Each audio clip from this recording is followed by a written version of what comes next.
নবম গণিত ১১২ পৃষ্ঠা, চতুর্থ অধ্যায় প্রকৃতি ও প্রযুক্তিতে বহুপদী রাশি, ৩ নম্বর গাণিতিক সমস্যা।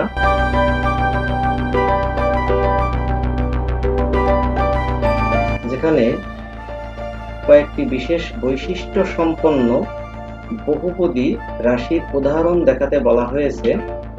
১ নম্বরে রয়েছে সমমাত্রিক প্রতিসম চক্রক্রমিক বহুপদী রাশি। রাশিটি চক্রক্রমিক, অর্থাৎ তা অবশ্যই ৩ চলক বিশিষ্ট হবে।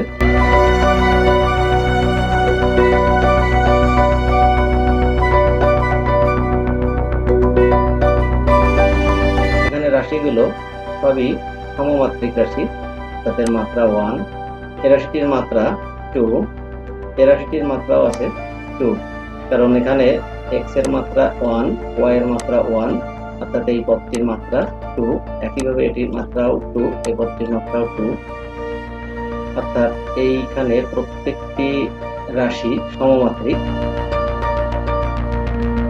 এখানে রাশিগুলো প্রতিসম আকারেই আছে।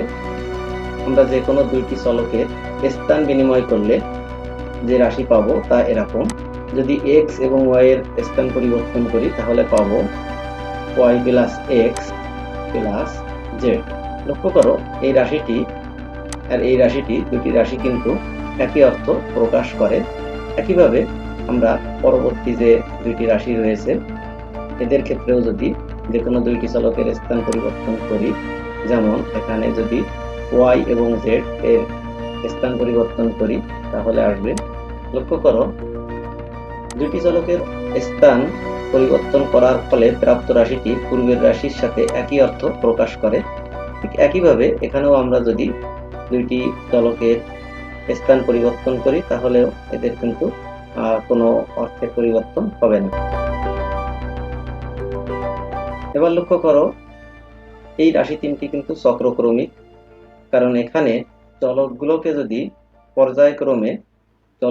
যদি এভাবে পর্যায়ক্রমে পরিবর্তিত করা হয় তাহলে রাশিগুলোর মানের কোনো পরিবর্তন হয় না।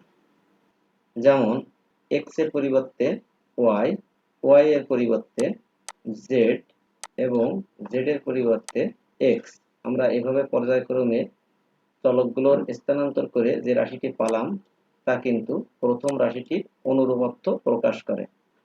একইভাবে দ্বিতীয় রাশিটির ক্ষেত্রেও আমরা চলক স্থানান্তর করে একটি অপরিবর্তিত বহুপদী রাশি পেয়ে গেলাম। অনুরূপে তৃতীয় রাশিটার ক্ষেত্রেও আমরা দেখো x এর পরিবর্তে y, y এর পরিবর্তে z, এইভাবে যদি চলকগুলো স্থানান্তর করি তাহলে এই রাশিটার মানের কোনো পরিবর্তন হয় না। ২ নম্বরে আছে সমমাত্রিক প্রতিসম বহুপদী রাশি কিন্তু চক্রক্রমিক নয়। রাশিটি ৩ চলক বিশিষ্ট হওয়া সম্ভব নয়, কারণ ৩ চলক বিশিষ্ট প্রতিসম রাশি সর্বদাই চক্রক্রমিক হয়, কিন্তু ৩ চলক বিশিষ্ট চক্রক্রমিক রাশি সর্বদা প্রতিসম নয়। লক্ষ্য করো, এখানে প্রত্যেকটি রাশি সমমাত্রিক আছে। এর মাত্রা আছে 1, এই রাশিটির মাত্রা আছে 2, এই রাশিটির মাত্রা আছে 3। এই যে এখানে মাত্রা আছে 1, এখানে মাত্রা আছে 2, এখানে আছে 1 আর 1 মিলে হয় 2, এই পদটির মাত্রাও আছে 2। আবার এখানে প্রত্যেকটি পদের মাত্রা আছে 3, এখানে 3 আছে, এখানে 2, আর এখানে b এর মাত্রা কিছু নেই মানে 1, এভাবে এখানেও আছে 3। তো এই রাশিটার মাত্রা আছে 3, অর্থাৎ এখানে প্রত্যেকটা রাশি সমমাত্রিক রাশি প্রতিসম। তার কারণ হচ্ছে এখানে এই যে দুইটি চলক এদের অবস্থানের পরিবর্তন ঘটালে রাশিটির মানের কোনো পরিবর্তন হয় না। এখানেও তাই, এটাও তাই। এর জায়গায় বি বা বির জায়গায় এ দিলে আমরা অপরিবর্তিত একটা রাশি পাবো।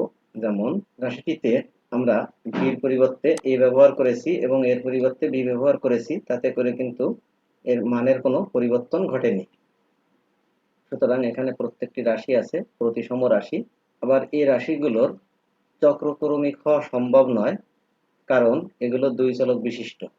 3 নম্বরে আছে সমমাত্রিক চক্রক্রমিক বহুপদী রাশি কিন্তু প্রতিসম নয়। লক্ষ্য করো, রাশিটি কিন্তু চক্রক্রমিক বহুপদী, অর্থাৎ তা অবশ্যই 3 চলক বিশিষ্ট হবে। এই যে রাশিগুলো আমি উদাহরণ হিসেবে লিখলাম এগুলো সবই সমমাত্রিক রাশি।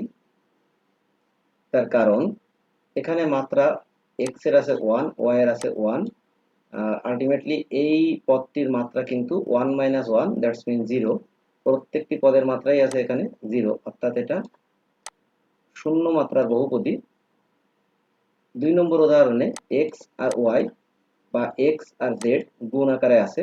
এভাবে আমরা যদি ব্র্যাকেট তুলে দিই তাহলে প্রত্যেকটি পদের মাত্রা পাবো এই 1 আর 1 যোগ করলে হবে 2, অর্থাৎ এটি একটি 2 মাত্রার বহুপদী।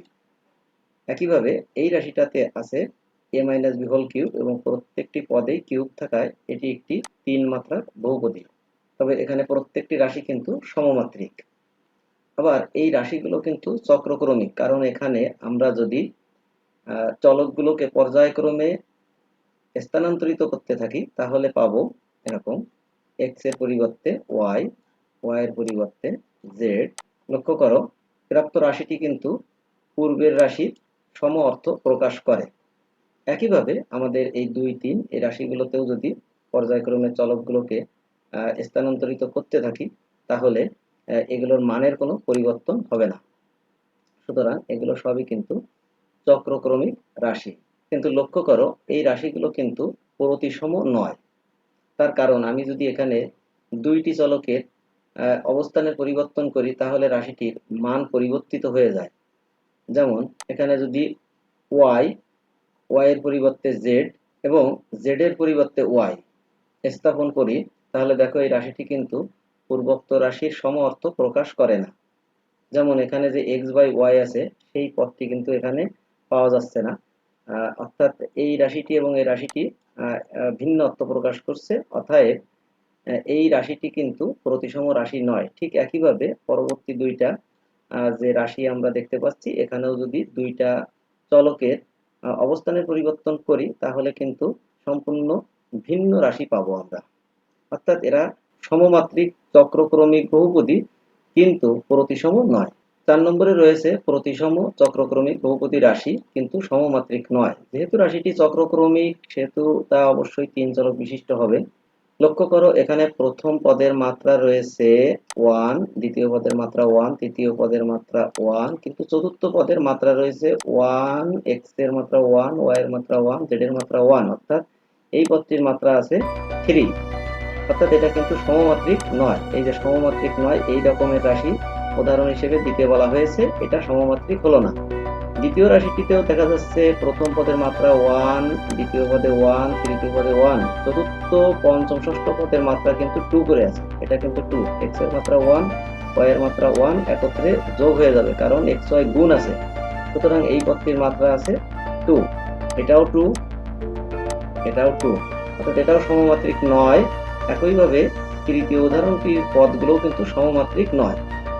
এবার এই রাশিগুলো কিন্তু প্রতিসম, কারণ লক্ষ্য করো এখানে আমি যদি দুইটা চলকের অবস্থানের পরিবর্তন ঘটাই তাহলে কিন্তু একই অর্থবোধক বহুপদী রাশি আমরা পেয়ে যাব এবং এরা কিন্তু সবই চক্রক্রমিক রাশি, কারণ এখানে x y z চলকগুলোকে যদি আমরা পর্যায়ক্রমে স্থানান্তর করতে থাকি তাহলে যে রাশি পাবো তা একই অর্থ প্রকাশ করবে।